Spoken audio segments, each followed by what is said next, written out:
Hi everyone! Today I'm going to talk about tools that are most used by DevOps on a daily basis. And I'll name only 5 of them, so top 5 tools. I won't go into too complex topics, into infrastructure topics, because of course the amount of tools is way higher. So, and let's start. Let's start with the first tool, which is a Swiss Army knife in the pocket of a DevOps. And this tool is Bash. With Bash, you can do scripting, you can do automation, and you can do pretty much everything. And what's important is that in software development, we usually avoid using the UI to run tools. For example, if you run build or if you run tests, you would do it with a call of a CLI, but you won't execute it through UI in most of the cases. And this also allows you to do automation. And since we work in most cases on Linux or Unix system, then automation is done with Bash. So suppose you need to automate some process when you need to prepare files, copy them somewhere, create folders, remove something, run tests, and maybe even make a call to an API. So all of this can be done with Bash. But if such script is too complex, if it requires complex logic, it still can be done with Bash, but it's inefficient. Suppose if you need to construct furniture, for example, you need to do many operations, many mechanical operations, and doing it with a Swiss Army knife is possible, but inefficient. You need good tools for it, like wrenches or screwdrivers. And this is a second set of tools used by DevOps, which are programming languages. So programming languages, they are more dedicated to do complex work.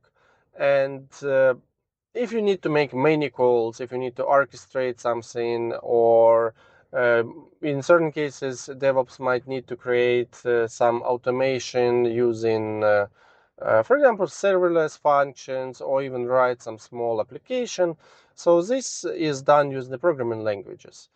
In most of the cases, DevOps work with scripting languages such as Python or Node.js, but there is also another use case. And another use case for knowing programming languages is that your development teams.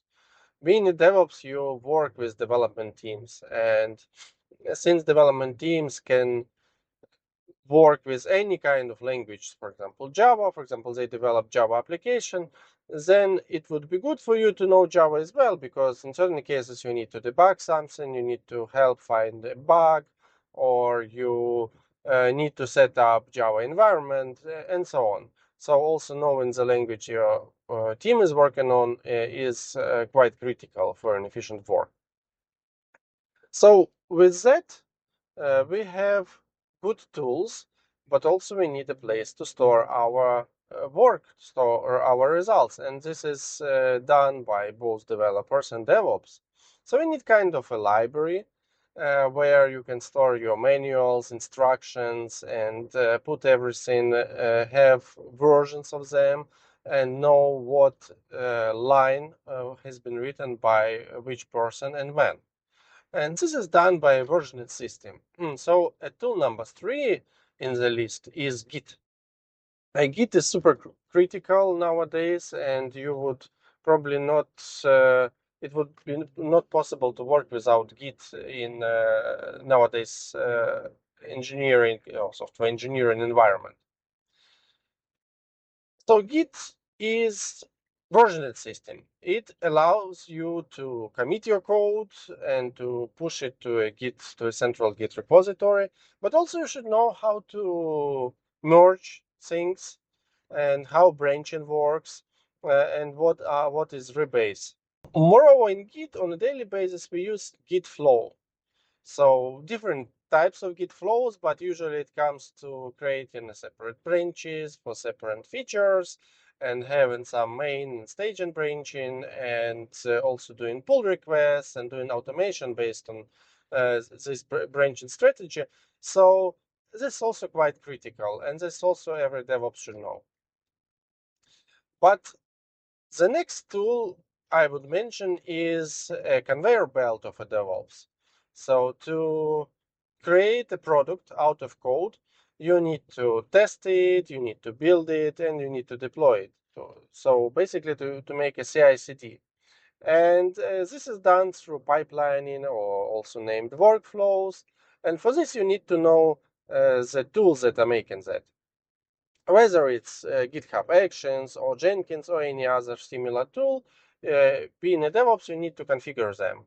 And the configurations of them can be quite different. Certain tools even can have UI, but in general, we prefer using configurations based on configuration files that can be stored in Git after it.